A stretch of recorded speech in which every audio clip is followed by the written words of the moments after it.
Salut à tous, bienvenue sur la chaîne Reptilienne, très heureux de vous retrouver aujourd'hui dans une nouvelle vidéo. Le petit rendez-vous annuel, vous le connaissez maintenant, c'est le fameux Reptile Room Tour. Comme chaque année, on fait une petite mise à jour de toutes les nouvelles espèces que j'ai eues, toutes les anciennes aussi, comment elles vont, etc. Ça vous permet, si vous découvrez la chaîne, de faire le point, de savoir toutes les espèces que je possède. On va pouvoir commencer avec les différents animaux, d'abord tout ce qui est grenouilles et lézards, et puis on verra pour finir tout ce qui est insectes et arthropodes en général. J'espère que ça vous plaira, je vous souhaite un bon visionnage. Alors ici on passe vraiment chez mon coup de cœur de ces dernières semaines, à savoir les Hyperolus que je vous avais présenté dans la vidéo Retour de bourse. Franchement, j'adore cette espèce, elles sont vraiment géniales, elles ont un comportement super actif, on les voit facilement, les mâles ont des couleurs juste incroyables. Franchement cette espèce, je pense que je vais vous en parler plus souvent et faire vraiment des vidéos dédiées parce que je trouve qu'elle mérite qu'on en parle plus. Elle prend pas beaucoup de place, elle a des couleurs magnifiques, le comportement, elles sont actives toutes les nuits. J'ai même voulu tester de les nourrir à la pince une fois et ça a super bien marché, et là j'ai retesté pour le room tour. Pourtant je les filmais en journée, à savoir qu'elles sont nocturnes évidemment comme toutes les rainettes, donc elles étaient en train de dormir et je me suis dit tiens, il y a une des femelles qui s'est un petit peu réveillée, je vais tester de lui donner un grillon, voir si elle le prend, et elle l'a pris sans problème. Donc vraiment elles sont toujours aux aguets dès que je viens voir dans le terrain, pas du tout flippées, elles sont pas du tout à partir se planquer ou quoi, juste elles me regardent, elles ont l'air intriguées et elles ont très vite compris que c'était moi qui leur ramenais la nourriture, parce que maintenant à chaque fois que j'ouvre le terrain le soir et que j'arrive avec la pince et les grillons, et bah tout de suite tout le monde relève la tête et il y a personne qui semble flipper ou paniquer. Pourtant elles ont pas un terrain énorme, elles sont dans leur boîte de quarantaine entre guillemets. Maintenant je vais avoir une période un peu plus calme pendant laquelle je vais bien pouvoir prendre le temps de leur faire un beau terrarium et de les mettre dedans. Ça restera un petit volume parce que c'est une espèce qui se convient très bien dans des petits volumes, des petits terrariums bien aménagés. J'ai hâte de les voir évoluer dedans parce que déjà là elles sont super actives et vraiment gros coup de cœur sur cette espèce. On passe ici chez les rainettes aux yeux rouges qui vont super bien. De nouveau, on est en journée, donc là, elles sont en train de dormir sur les feuilles. En journée, comme vous le savez, il y a la petite Toka, ma Phelsuma quadriocellata, pour faire l'animation. Petit problème, elle est un petit peu timide, donc là, j'ai ouvert le terrain, et du coup, elle est partie se planquer. Et comme vous voyez, avec le décor de fond, les plantes et tout ça, elle peut vraiment se planquer dans des endroits où elle est impossible à voir. Donc je vais vous mettre des extraits des autres jours où j'arrive à la filmer, ça vous avez un petit peu des nouvelles d'elle. Mais franchement, l'entente se passe super bien. Ce soir, les Agalitnis, je les vois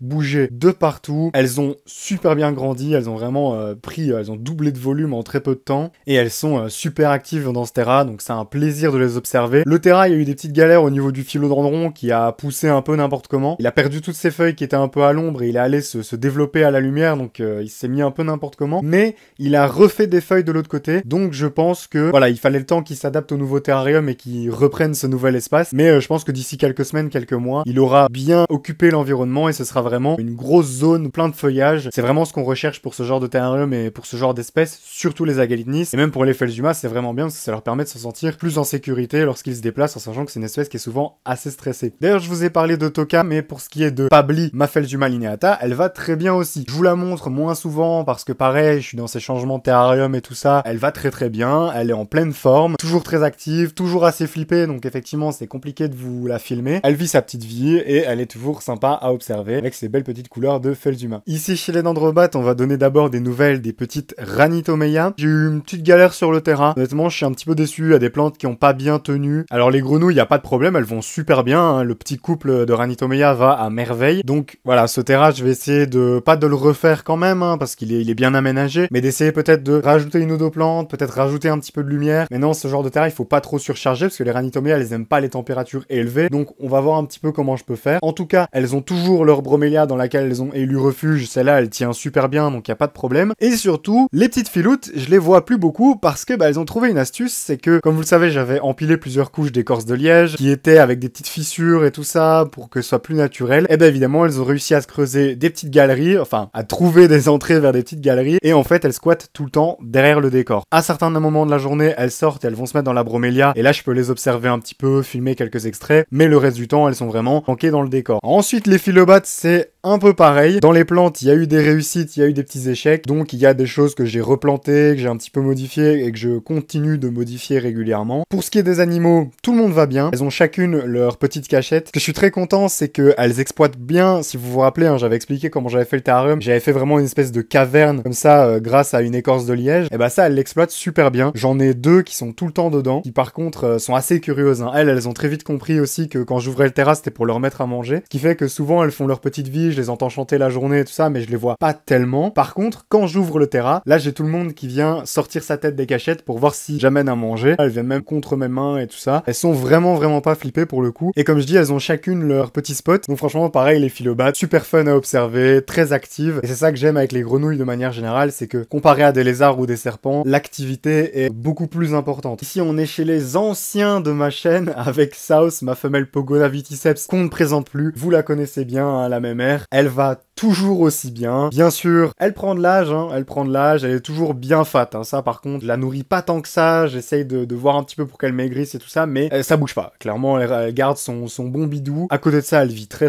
bien, elle a toujours son petit tempérament, toujours aussi cool. Son terrarium a pas beaucoup bougé non plus. Elle sort très régulièrement, j'essaye de la faire un petit peu prendre l'air. Et je vous ferai d'ailleurs une vidéo là-dessus, hein, sur arriver à sortir votre Pogona, même à l'extérieur et tout ça, leur faire prendre des UV parce que ça leur fait un bien fou. Et ici, on arrive sur le terrain peut-être le plus moche, c'est même pas peut-être, c'est très sûr, celui de mes Rainettes de White. Mes Rainettes de White, pareil, vous les connaissez depuis très longtemps, hein, mon couple Chubby et Bali, leur petit caractère, tout ça, je ne les présente plus. Leur terra, franchement, il est de pire en pire. Faut savoir que chaque année, j'essaye de le refaire. Chaque année, je le vide, je le renettoie, j'essaie de refaire une déco. Chaque année, très rapidement, ça ressemble à rien. En fait, les Rainettes de White sont des bulldozers, elles détruisent complètement le décor. Il est bien pour les grenouilles, ça, il est super, elles ont tout ce qu'il leur faut. C'est vrai que esthétiquement, ce terra, il est toujours aussi moche, hein, on va pas se cacher. J'ai un potos qui essaye de se battre pour sa survie. Et donc là, je suis dans une autre optique, c'est de me dire de laisser faire, en fait, de laisser tourner le terrain, de voir si le potos arrive à reprendre de la place, à réoccuper l'espace. Si ça marche pas, bah, d'ici quelques mois, je retenterai de faire un décor nouveau. En tout cas, mes grenouilles vont bien, elles mangent bien, ça y a pas de doute là-dessus. Elles sont toujours aussi cool, pas du tout agressives. On voit parfois des vidéos avec des Rainettes de White qui sautent sur tout ce qui bouge pour le manger, y compris votre doigt. Les miennes n'ont jamais fait ça, donc ça c'est vraiment au top. Chubby toujours aussi amusant. On passe aux insectes pour finir la vidéo. À commencer par les yules. Mes Tonquimbolus codulanus, ça fait un moment que je vous en ai pas parlé, hein. Les insectes on en parle quand même relativement moins. Elles ont bien grandi, elles mangent bien. Chaque fois que je remets un peu du substrat forestier, que je remets des légumes, tout ça, ça disparaît assez rapidement. Elles ont un bon appétit. Alors elles sont nocturnes, hein, donc la journée elles sont enfouies dans le substrat, je les vois pas. Mais par contre, le matin, et c'est pour ça que je vous ai filmé les extraits le matin d'ailleurs, c'est que quand j'allume les lumières, bah là elles sont encore en train de se promener. C'est une très belle espèce, je suis content de les avoir. Bah, j'aime beaucoup ces petites tuiles, je les trouve assez amusantes. Dans les cloportes, c'est peut-être le point un petit peu plus négatif, mes colonies ont grandement ralenti. Alors est-ce que c'est parce que je les ai changées de terra, enfin plutôt de boîte de maintenance, je ne sais pas. Elles ont plus d'espace, plus de substrat et tout ça, donc je vois pas pourquoi ça expliquerait le fait que la colonie a ralenti. Il y a eu un moment où vraiment la colonie a explosé, j'en avais plein, des jeunes de partout. Il y en a encore, mais ça a quand même grandement ralenti, j'en ai moins. Donc voilà, je sais pas si c'est peut-être parce que ma colonie aussi a un certain nombre d'années et qu'elle commence à s'essouffler un peu. J'avoue que je sais pas trop. Si vous avez des infos là-dessus, bah je suis preneur aussi. Il y a pas de quoi s'inquiéter, hein, elles sont toujours bien nombreuses. Faut savoir aussi que j'ai quand même vidé une partie en les mettant dans mes terras, notamment dans le terra des philobates. J'en vois de plus en plus. Moi je m'inquiète pas trop parce que je vois quand même que ça vit bien, globalement ça mange bien tout ça. Et on termine sur les phasmes. J'avais eu pas mal de jeunes de l'Oncodiodes SP avec lesquels j'avais fait le tuto phasme. Ils grandissent encore petit à petit, hein, bien sûr. J'en ai à différents stades. J'en ai plus beaucoup parce que bah les phasmes généralement j'en donne pas mal. Et généralement moi j'essaie de faire le cycle complet et puis de me prendre une autre espèce de phasme pour voir un peu des choses différentes. Très sûrement que ces jeunes partiront aussi chez des amis, les quelques qui me restent. Mais voilà, ils grandissent bien, ils sont assez sympas et c'est une espèce que j'apprécie beaucoup. Et on se retrouve pour la fin de cette vidéo, Reptile Room Tour, qui s'est en réalité transformé en Frog Tour, hein. C'est vrai que